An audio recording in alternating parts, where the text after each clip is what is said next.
आज आपणको आमी कहिबु अप्रिय सत कथा। पुणी आगकू आसिब विवाह आ विवाह पई लोकंकु सतर्क सूचना। विवाह भोजरे घटुछि एमिति कांड किंतु कहार नाही टिके भी ध्यान।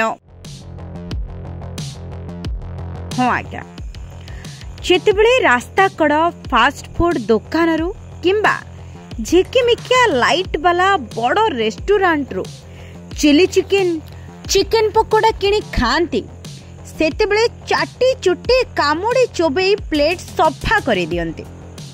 जेतेबेले कौनसी विवाह भोजी को जानती 10 पीस नहीं आसंती आउ 3 पीस खाती आउ 7 पीस फोपाड़ी दियंती आउ सीधा सड़क मटन उपरे ध्यानटा केंद्रीभूत करते।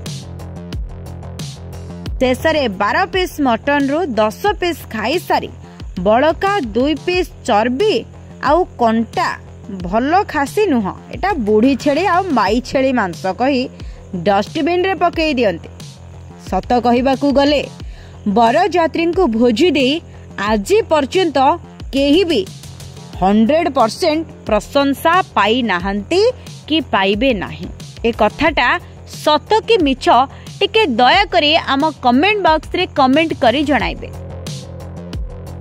Bureau report today news.